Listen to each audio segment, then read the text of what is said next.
নজর রাখবো পরবর্তী খবরের দিকে।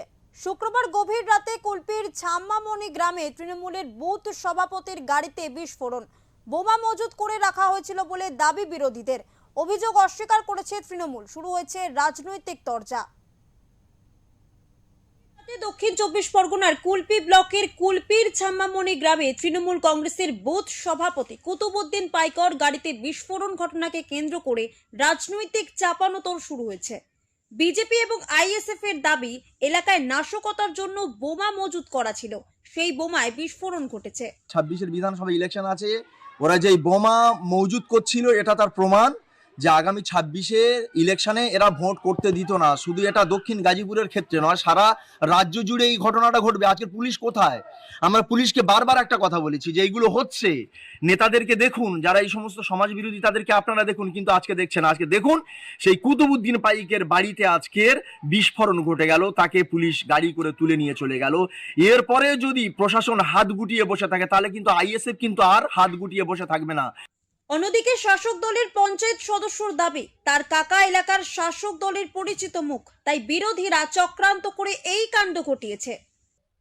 গাজীপুর অঞ্চল সামনামুনি বুথের সভাপতি কুতুবুদ্দিন পাইক, তার বাড়িতে গতকাল বোমা বিস্ফোরণ হয়েছে। এখন নির্বাচন যত এগিয়ে আসছে, তৃণমূলের প্রধান অস্ত্র যে ভোট লুট এবং সন্ত্রাস, তার জন্যেই এইভাবে তৃণমূল কংগ্রেসের সক্রিয় কর্মী এবং নেতাদের বাড়িতে বোমাবাজি মজুত করা হচ্ছে, বোমা তৈরি করা হচ্ছে ভোট লুট করার জন্য। তবে এই বিষয়ে কুলপির বিধায়ক যোগরঞ্জন হালদারের মন্তব্য নিয়ে ধোঁয়াশা সৃষ্টি হয়েছে।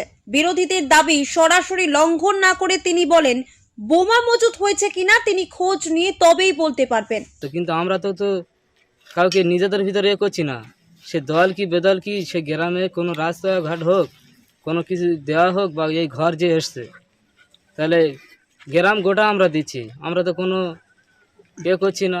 এইগুলো তাদের সহ্য হচ্ছে না। কুতুবের বাড়িতে কেন?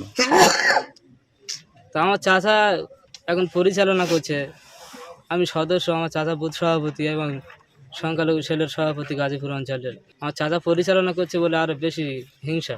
বিধায়কের এই মন্তব্যের পর তৃণমূলের অন্তর্দ্বন্দ্বের তত্ত্ব উঠে আসছে। বিধানসভা নির্বাচনের আগে এই ঘটনা সাড়া ফেলেছে রাজনৈতিক মহলে। ও বুথ সভাপতি, এই কথাটা কে বললো আমি জানি না। ও বুথ সভাপতি বলে আমার জানা নেই। এবারে কি হয়েছে না হয়েছে আরো বিস্তারিত আমি খোঁজ খবর নিয়ে দেখি কি হয়েছে না হয়েছে। এই মুহূর্তে আমি কিছু তো বলতে পারছি না। এটা কি কোনো বোমা মজুত রাখা হয়েছিল গ্যারেজে? আমি খবর নিয়ে দেখি, তারপরে বলতে পারবো, তার আগে বলতে পারবো না। দক্ষিণ চব্বিশ পরগনা থেকে গোপাল শীলের রিপোর্ট, ওঙ্কার বাংলা।